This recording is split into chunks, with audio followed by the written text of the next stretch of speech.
बिस्मिल्लाहिर्रहमानिर्रहीम। तो इसमें जो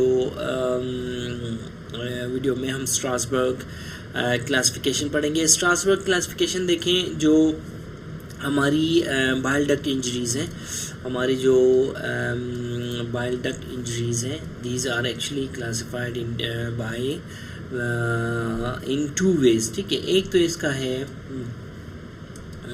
जो है बिस्मथ क्लासिफिकेशन है, एक इसका बिस्मथ क्लासिफिकेशन है, और दूसरा जो है हमारे पास दूसरा है स्ट्रासबर्ग क्लासिफिकेशन, जिसको स्ट्रासबर्ग क्लासिफिकेशन कहते हैं। तो ये असल में आयट्रोजेनिक बाइल डक्ट इंजरीज हैं। ठीक है ना, आयट्रोजेनिक बाइल डक्ट इंजरीज को हम क्या कहते हैं, दो तरह से इनको क्लासिफाई करते हैं। इसमें क्या है हमारे पास स्ट्रासबर्ग क्लासिफिकेशन और बिस्मथ क्लासिफिकेशन, ये आपने याद रखना है। ठीक है ना। अब देखें जो ईडी है iatrogenic bile duct injuries, iatrogenic bile duct injuries किन किन ऑपरेशंस में हमारे पास पेश आ सकती है। फॉर एग्जांपल गैल ब्लैडर की सर्जरी में आयट्रोजेनिक बाइल डक्ट इंजरी हो सकती है, पेंक्रियास की सर्जरी में आयट्रोजेनिक बाइल डक्ट इंजरी हो सकती है, और किस में हो सकती है, गैस्ट्रिक सर्जरी में। गैस्ट्रिक सर्जरी में भी आयट्रोजेनिक बाइल डक्ट इंजरी हो सकती है। ठीक है, अब जो तकरीबन 80 to 85% of the times among all these pancreas, गैल ब्लैडर और गैस्ट्रिक में 85% ऑफ द टाइम ये गैल ब्लैडर की जो लेप कोली होती है, लेप्रोस्कोपिक कोलिसिस्टेक्टमी, इसमें ये आयट्रोजेनिक बाइल डक्ट इंजरीज होती हैं। ठीक है ना।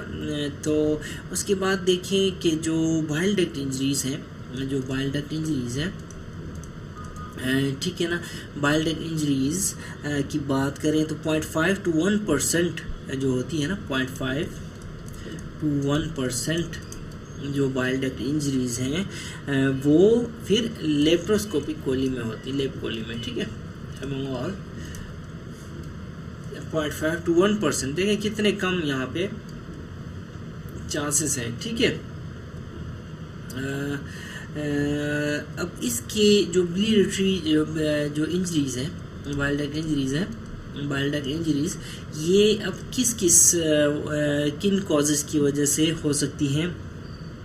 या तो ये पुअर डायसेक्शन की वजह से हो सकती हैं, अगर डायसेक्शन सर्जन की पुअर है, ठीक है ना, तो भी हो सकती है।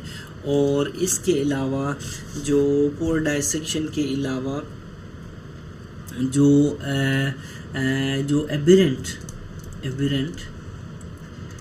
एबेरेंट और एनोमलस हेपेटिक डक्ट, ठीक है, एबेरेंट और एनोमलस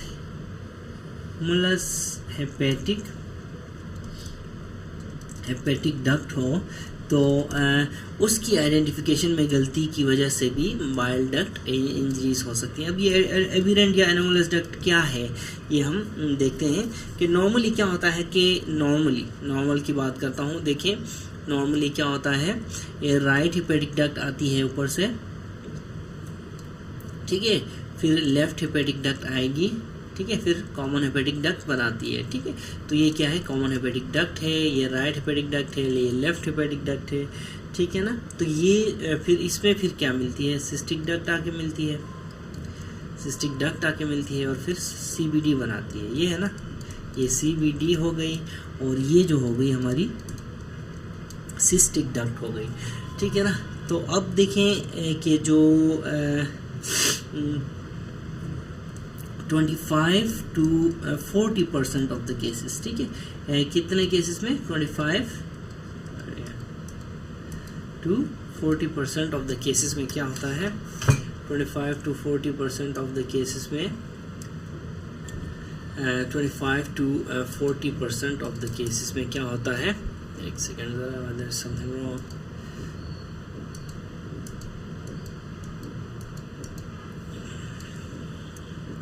ठीक है ना। तो 25 to 40% ऑफ द केसेस में क्या होता है, जो वेरिएशंस होती हैं, ठीक है ना। इस नॉर्मल एनाटॉमी ऐसी नहीं होती, बल्कि वेरिएशंस होती हैं, ठीक है ना। अब वेरिएशंस जो होती हैं, जो है इन वेरिएशंस में मोस्ट कॉमन वेरिएशन कौन सी है, इन वेरिएशंस में मोस्ट कॉमन वेरिएशन की बात करें तो presence of 2 right hepatic ducts, ठीक है ना। presence of 2 right hepatic ducts is the most common variation among biliary anomalies, ठीक है ना। तो ये होता है। फॉर एग्जांपल अगर मैं आपको पिक्चर दिखा दूं, देखें, ये देखिए, ये देखें, यहाँ पे हमारे पास ये जो है, ये हमारे पास सिस्टिक डक्ट है, ठीक है। सिस्टिक डक्ट जो है, ये देखें, सबसे पहले ऊपर से आए, राइट हेपेटिक डक्ट है, ठीक है, और लेफ्ट हेपेटिक डक्ट है। ये देखें बन गई। बनने के बाद ये जो है ये हमारी सिस्टिक डक्ट है। सिस्टिक डक्ट जब ये जो है कॉमन हेपेटिक डक्ट है, ठीक है, कॉमन हेपेटिक डक्ट, जब cystic duct common hepatic duct में मिलती है तो फिर हमारे पास CVD बनती है, ठीक है ना। तो ये नॉर्मल स्टैंडर्ड ऑफ बिलियरी है, ठीक है। वेयर यहाँ पे देखिए, right anterior sectoral duct and right posterior sectoral duct join to form right hepatic duct. देखिए नॉर्मली राइट हेपेटिक डक्ट कैसे बनती है, राइट एंटीरियर सेक्टोरल डक्ट और राइट पोस्टीरियर सेक्टोरल डक्ट दोनों मिला के जब दोनों मिलते हैं तो हमारे पास राइट हेपेटिक डक्ट बनती है। तो this is a normal variation, ठीक है ना, this is a normal variation. लेकिन देखिए यहाँ पे देखें, एनोमलस एनाटॉमी क्या है इसमें, यहाँ पे देखें, ये राइट डक्ट है, ये भी राइट डक्ट है, right anterior right posterior 2 ducts हैं, ठीक है। तो मैंने क्या कहा था, मैंने कहा था कि मोस्ट कॉमन वेरिएशन जो है presence of 2 right hepatic ducts, ठीक है ना, presence of 2 right hepatic ducts, ठीक है, ठीक है। इसमें इन दोनों को फिर क्या कहते हैं हम, राइट एंटीरियर सेक्टोरल डक्ट, फिर राइट पोस्टीरियर सेक्टोरल डक्ट, ठीक है। तो ये दोनों डक्ट्स हैं राइट साइडेड, ठीक है, राइट हेपेटिक, इसको भी ये भी राइट हेपेटिक डक्ट है, ये भी राइट हेपेटिक डक्ट है। तो कभी कभी मोस्ट कॉमन जो एनोमली है उसमें क्या होता है कि 2 राइट हेपेटिक डक्ट्स होती हैं, ठीक है ना, ठीक है ना। द पोस्टीरियर जो है ना, अब देखिए, अब उसके बाद एक और बात मैं आपको बताता हूँ कि जो पोस्टीरियर सेक्टोरल डक्ट है ना, can join the cystic duct और हेपेटिक डक्ट, ठीक है ना। अब जो पोस्टीरियर सेक्टोरल डक्ट है ना, PSD, ये ज्वाइन कर सकती है किसको, सिस्टिक डक्ट को भी ज्वाइन कर सकती है, और किसको ज्वाइन कर सकती है, हेपेटिक डक्ट को भी ज्वाइन कर सकती है। इसके पास ये भी फिर, अब देखें, एक एनोमली तो ये हो गई कि 2 राइट हेपेटिक डक्ट्स हैं, एंटीरियर एंड पोस्टीरियर। अब दूसरी एनोमली क्या है, पोस्टीरियर कभी कभी सिस्टिक डक्ट को ज्वाइन करती है, पोस्टीरियर कभी कभी हेपेटिक डक्ट को ज्वाइन करती है। तो ये दूसरी एनोमली हो गई, ये तीसरी एनोमली हो गई। 3 एनोमलीज मैंने आपको यहाँ पे बताई हैं, ठीक है ना। इसीलिए फिर जो वल्नरेबल होती है, ये कभी कभी इधर जाए कभी उधर जाए तो वो चीज़ वल्नरेबल होगी ना। तो इसीलिए जो राइट RPSD है, ठीक है, पोस्टीरियर सेक्टोरल डक्ट, वो वल्नरेबल होती है इंजरीज में। और जो स्ट्रासबर्ग क्लासिफिकेशन है, स्ट्रासबर्ग क्लासिफिकेशन में इसी राइट पोस्टीरियर सेक्टोरल डक्ट का भी जिक्र किया गया है, ठीक है ना। तो मैं आपको एक बार फिर बताता हूँ इस पूरी की पूरी क्लासिफिकेशन को, ठीक है। ये देखें, यहाँ पे हमारे पास ये जो है ये नॉर्मल है, ठीक है ना। ये जो है, ये जो चीज़ें सारी की सारी नॉर्मल एनाटॉमी है, ठीक है। नॉर्मल एनाटॉमी में क्या क्या है, नॉर्मल एनाटॉमी में सिस्टिक डक्ट आ रही है, ठीक है। ये सबसे ऊपर से आते हैं, ऊपर से आ रही है लेफ्ट हेपेटिक डक्ट, ये राइट हेपेटिक डक्ट, लेफ्ट और राइट मिल के कॉमन हेपेटिक डक्ट बना रहे हैं। कॉमन हेपेटिक डक्ट में सिस्टिक डक्ट आ रही है, तो सिस्टिक डक्ट फिर आके फिर ये CVD बन रही है, ठीक है ना। तो ये नॉर्मल वेरिएशन है, ठीक है ना। अब दूसरी बात करें, दूसरे उसकी बात करें तो क्या होता है, येलो कलर कहाँ गया, ठीक है, येलो कलर लेते हैं यहाँ से, ठीक है ना, येलो कलर लेते हैं, ठीक है, येलो कलर इज गुड, ठीक है। अब दूसरी वेरिएशन क्या है कि दो डक्ट्स है हमारे पास, ये देखें, ये राइट पोस्टीरियर और राइट एंटीरियर, दो राइट डक्ट्स हैं, इमेजिन करें there are two right ducts, ठीक है।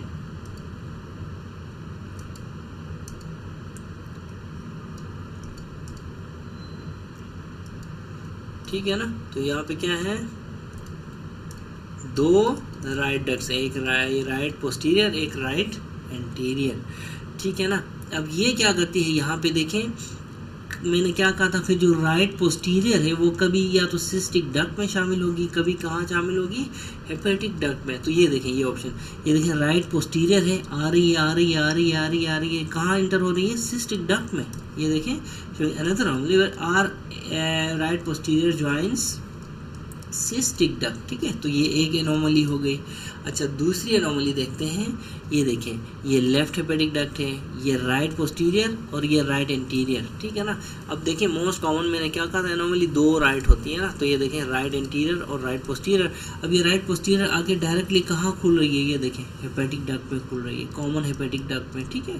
तो ये दूसरी एनोमली, सिस्टिक डक्ट सेपरेटली यहाँ से यहाँ जा रही है, ठीक है। क्या लिखा है, figure showing anomalous anatomy where right posterior circular duct separately drain into the hepatic duct very close to the cystic duct, drains into the hepatic duct very close to the cystic duct, देखें, close, very close, तो इसको injury जितनी close है उतनी injury की chances ज़्यादा होती हैं, ठीक है।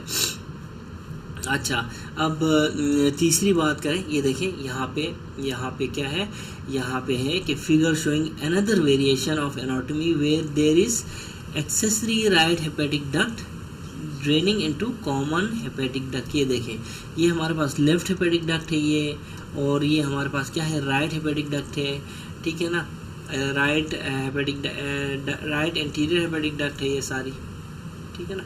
फिर ये जो है, ये ऐसे जो आ रही है, ये राइट पोस्टीरियर हेपेटिक डक्ट है, ठीक है ना। ये दोनों फिर क्या करती हैं, राइट हेपेटिक डक्ट बना रही हैं, लेकिन यहाँ पे देखें क्या है, ये एक्सेसरी राइट हेपेटिक डक्ट भी आपको नज़र आ रही है, ठीक है, ये डायरेक्ट हेपेटिक डक्ट में जा रही है, तो ये भी एक एनोमली है। जबकि ये देखें, ये सिस्टिक आर्टरी सेपरेटली इन हो रही है। अब ये क्लोज है तो इसको इंजरी के चांसेस हैं इस पर, ठीक है। तो ये जो है ना, जो एनाटॉमिकल वेरिएशन हमने अभी क्या पढ़ा, हमने ये पढ़ा एबिरेंट एनोमलस जो एनाटॉमी है वो कैसे बिलियरी डक्ट इंजरी का बास बनती है, ठीक है। अब देखें कि ये जो है पुअर डाइसेक्शन भी इसमें एक रोल है, ठीक है ना, और जो है एबिरेंट या फिर एनोमलस हेपेटिक डक्ट भी इसमें का भी इसमें एक रोल है, ठीक है। अब देखते हैं, अब हम क्या देखेंगे, हमें ये समझ में आ गया कि एनाटॉमी क्या है, ठीक है। Right anterior circular duct, right posterior sectoral duct, ये जो एस है ये सेक्टोरल है, सेक्टोरल, ठीक है ना, सेक्टोरल डक्ट। तो ये हमारी एनाटॉमी हो गई। अब हम पढ़ेंगे पूरी डिटेल के साथ स्ट्रासबर्ग्स क्लासिफिकेशन, ठीक है ना। स्ट्रासबर्ग्स क्लासिफिकेशन पढ़ने के बाद हम इसकी जो है क्या कहते हैं, इसकी